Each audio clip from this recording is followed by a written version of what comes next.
আমি আহি আছো বৰদোৱা থানলৈ। ৰাস্তাটো চাওক, পানী দৰে আপ ডাউন। নতুনকে বনাইছে, ৰাস্তাটো ভাল, কিন্তু মানে কি হ'ব, ফিনিচিং হোৱা নাই, মানে জঁপিয়াই জঁপিয়াই যায় আৰু। এই পময় গাড়ী ড্ৰাইভ কৰিছে আৰু পিছফালে এইবোৰ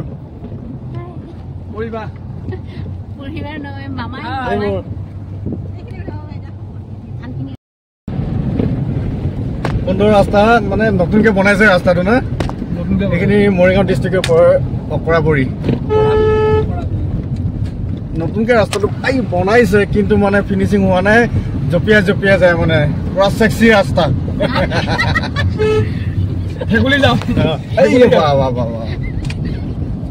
নতুন ৰাস্তা, পকা ৰাস্তা, এই ভেকলিৰ নিচিনা জঁপিয়াই জঁপিয়াই যায়, কোনোবাখিনিত ওখ, কোনোবাখিনিত চাপ।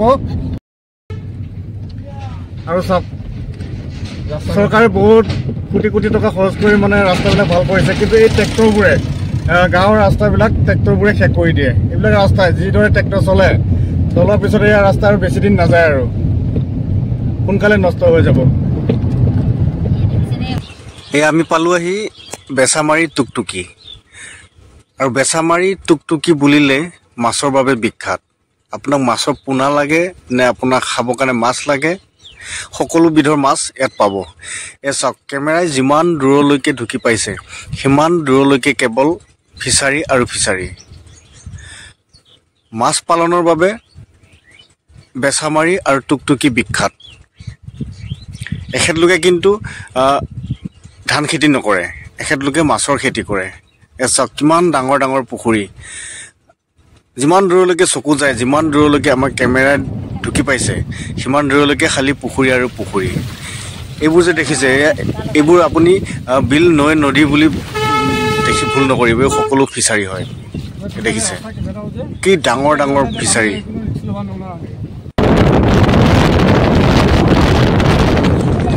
খুব সুন্দৰ মনোমোহা দৃশ্য, আৰু গাঁৱৰ মাজেদি এইদৰে আহিলে সঁচাই মনটোৱে ভাল লাগি যায়। চাওকচোন কি সুন্দৰ মনোমোহা প্ৰাকৃতিক সৌন্দৰ্যৰে ভৰিছে, সেউজীয়াৰ ধাননিৰে।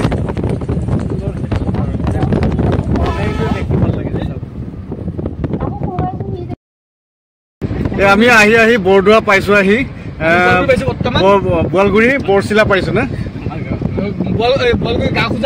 গা খোজোৱা পাইছো, আৰু গা খোজোৱাৰ পৰা বেছি দূৰ নাই, মাত্ৰ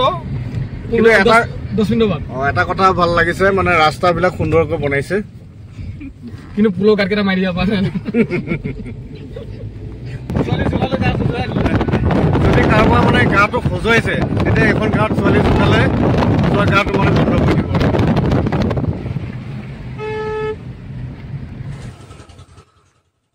কি হ'ল, গৰুৱে দেখোন আমাক আজি বাদেই দিয়া নাই। নে ইহঁতে কিবা আন্দোলন কৰিছে? যাত্ৰা ভালনে বেয়া, গৰুৱে বাদেই নিদিয়ে দেখোন।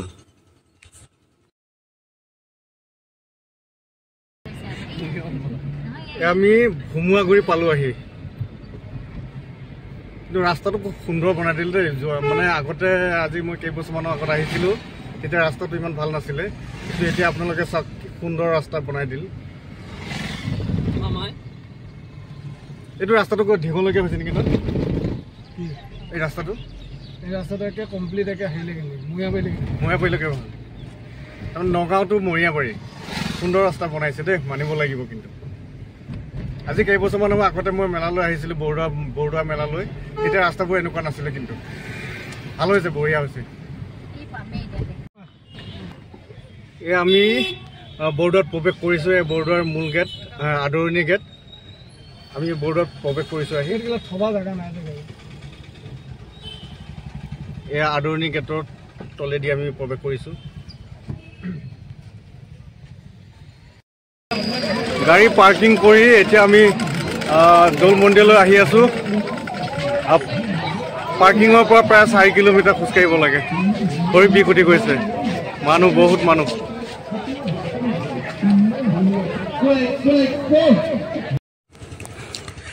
মন্দিৰটো কোনফালে আছে নাজানো, মানুহ যিফালে গৈছে আমি সেইফালে গৈ আছোঁ। খালি গৈ আছো ঘূৰি পাকি ফুৰিছোঁ, মন্দিৰ দেখা পোৱা নাই। মানে এলেকাটো বহুত ডাঙৰ কৰিছে এবাৰ, সেইবাবেহে মানে মন্দিৰটোৰ বিচাৰোঁতে সময় লাগিছে। আৰু আমাৰ দিশটো হয়তো ভুল হৈ গ'ল, মানে আমি সোমাব লাগিছিল এফালে, সোমালোঁ এফালে, গতিকে মন্দিৰটো বিচাৰোঁতে সময় লাগিছে।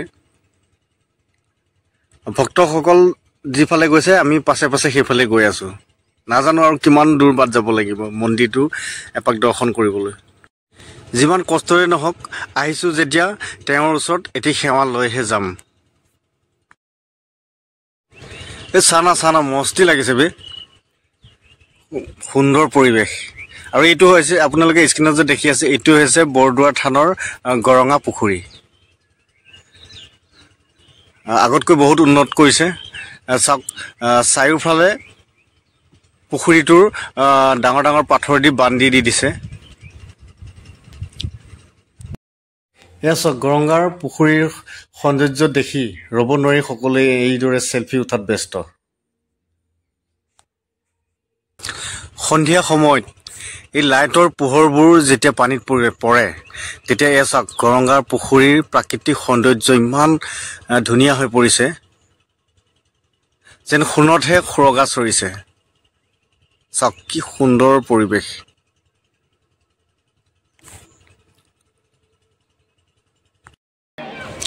যিহেতু আমি আহোঁতে ৰাতি হৈ গ'ল, সেইবাবেহে আপোনালোকক ভালদৰে কেমেৰাত পৰিৱেশটো দেখুৱাব পৰা নাই। এয়া চাওক, গৰঙাৰ পুখুৰীৰ পাৰত ভক্তসকলে যি দূৰ দূৰণিৰ পৰা আহে, ভক্তসকলে এইদৰে ৰান্ধি বাঢ়ি তেওঁলোকে এসাঁজ খায়। আৰু এইটো হৈছে বিশ্ৰামঘৰ, ভক্তসকলৰ বিশ্ৰামঘৰ। আৰু বিশ্ৰামঘৰত ভক্তসকল বেছি ভিৰ হোৱাৰ বাবে অস্থায়ী বিশ্ৰামঘৰ সমিতিখনে বনাই দিছে। আমি প্ৰৱেশ কৰিছোঁ বৰদোৱা থানৰ মূল কীৰ্তন গৃহত।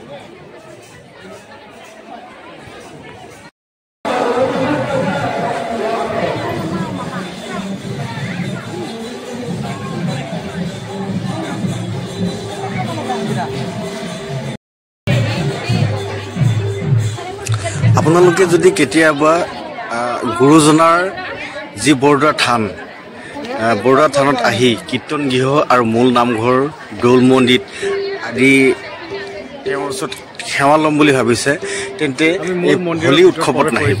কাৰণ হোলী উৎসৱত বহুত মানুহ ভিৰ হয়, সেইবাবেহে আপুনি প্ৰভুজনৰ ওচৰত সেৱা ল'বৰ কাৰণে বহুত কষ্ট কৰিব লগা হয়।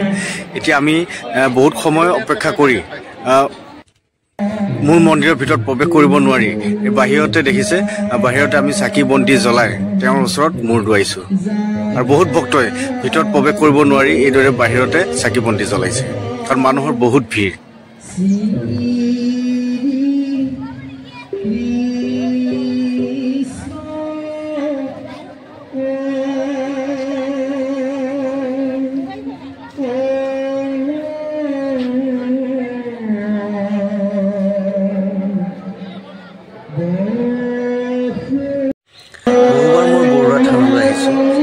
এইবাৰ দৰে মোৰ সৌভাগ্য হোৱা নাই, কাৰণ কিয়নো কীৰ্তন গৃহৰ পৰা আমাৰ কৃষ্ণ গোসাঁইক লৈ যোৱা হয় দৌল মন্দিৰলৈ।